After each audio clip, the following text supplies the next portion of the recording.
Mama wakwaba, wafreme ajua mesrel na wa subscribe to my channel. Mia notification bell also for more news. Ebusiafo, Madam Marie amwakwa buedu ajineni so ewo Facebook.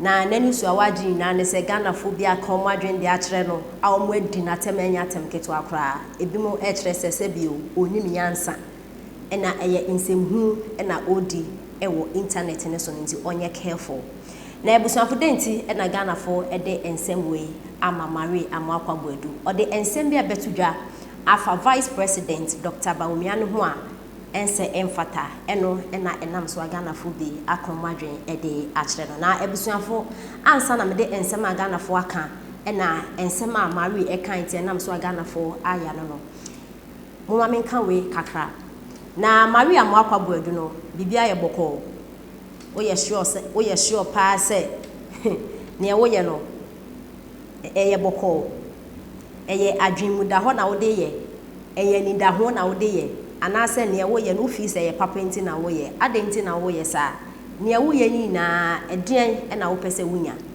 Personally I think say anka wo da so wo NDC party ni mu na wo criticize NPP senya enka obia enka hwe.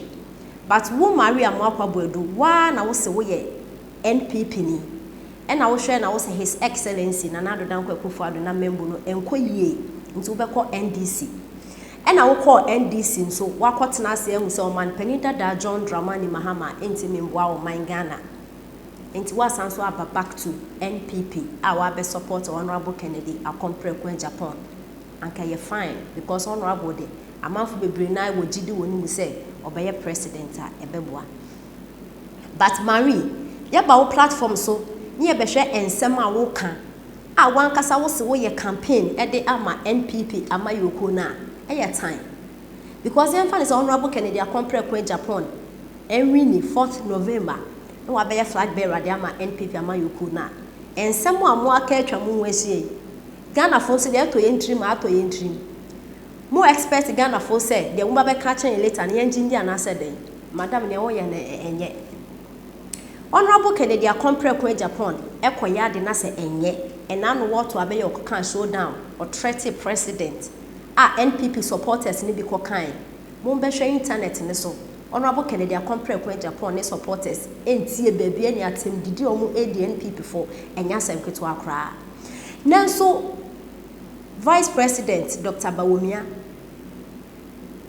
okoya didia anase onye hwe kra no Honorable Kennedy Akompre Japan ne supporters etumi dinatem na how dare you, who are you, say Vice President Dr. Bawumia Honorable Kennedy Akompre Japan ne supporters e dinatem na wo ba kekembi huntimi nka na mpese mbisa say nkrofo yo mu na air preposition wo NPP party ni mu no omo nye ba ko ana obi yo nipa sin obi adenti Honorable Kennedy Akompre Japan ne bibi na enye na NPP supporters no ekoka na Honorable ne supporters eya omo but Honorable Kennedy Akompre Japan ne supporters don betimi aya Vice President Dr. Bawumia ene de obi antimi nkembi adenti na sese e basa NPP for more ready pass breaking the eight we breaking and opposition kwan so na monam no ebusanfo denti na Ghana for aya Maria amwakwa buedu Marie ode nsembia betudwa wo kire se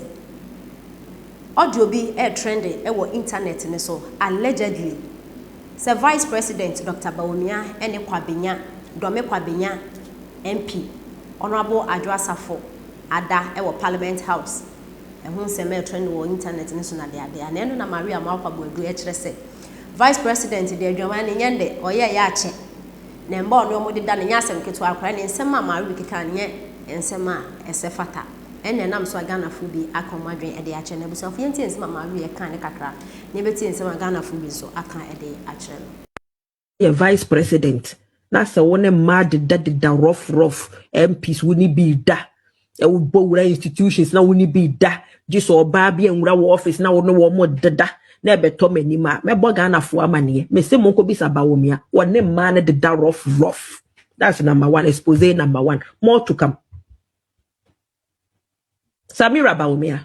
Bisa Wukuno said, what is his relationship with Ajwa Safo?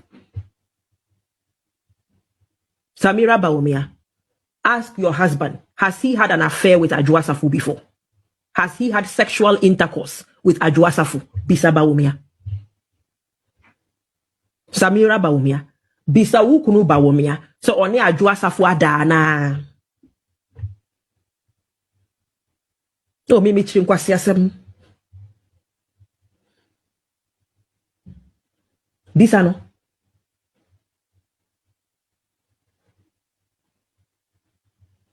Samira Bawumia. Bisa wukunu Bawumia vice president. So oni Ajua Safu adana. Because ye mubi mudi yedim so onene die. Ene ma Ajua Safu bufu ya ufri Ghana. Cause na kufu ado ashim Bawumia ashim. Ajua Safu so de wo meba wo so. Ajua Safu meba wo so ufol daida ha meba wo so. We will sanitize the system.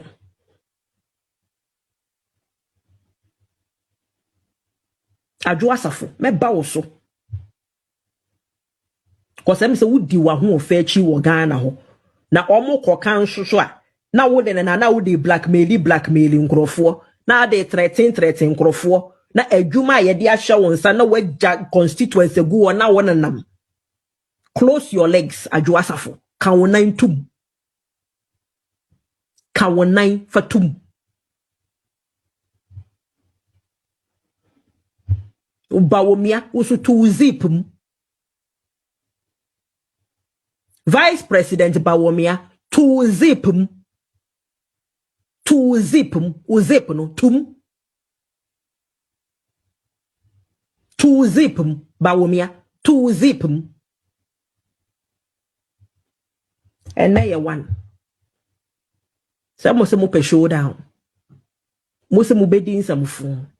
Ye bebe wura MPP no executive me say me 2 November me say me you know one obia ama ye nyina ye wo se Ghana no empanimfo no papa bia nim enya Joma Hama nko na pemma papa bia nim agi se Canada Japan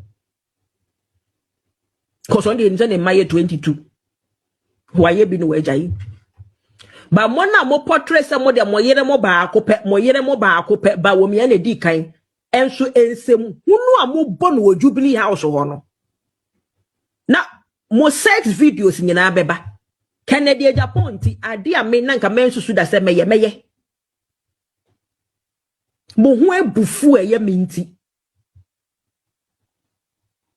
mo ho abufu a eye minti.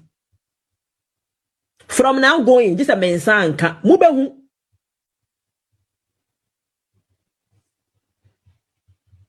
From now going, just a mensanka, mubehu. Modia mama young ones of phobia 10 sins of Canada Japan. Moko febimra. Na yan fat 500 sins of Bawumia. Any chrono de abogana for. Enya Bawumia kwa me target se nipa 2 ena ya me target power MPP nim nipa 2 Bawumia any chief of staff Madam Frema Opare sa nipa 2 we omo no ya me next target nipa 2 ena ya me target power MPP mu say cause omo di bone wo oman ebusuanfo ensemwe ena Mary amwakwabadu ede atudwane yenti ensema Ghana fu bi so aka ede ache no we kire say Mary, you are a very stupid woman. God will never forgive you for spreading negative news about Bawumia because of politics. You will go mad soon. Okay. And I went so said this woman is not correct. And I went so said what is wrong with this woman? So hypocrisy. And I went so said you are not serious. How come Kennedy? Also, you are not serious. How come Kennedy, you presidency, is like chieftaincy? Aputa. And I went so Muhammad and I just said that Jandam is in action. And I went so Mensa and I just said Bawumia is a gentleman. He will win hands down. And see in some way and I gonna fully aka ede atre Mary amakwa bodu e wa brode ensem we e betu dwa e fa vice president Dr. Bawumia no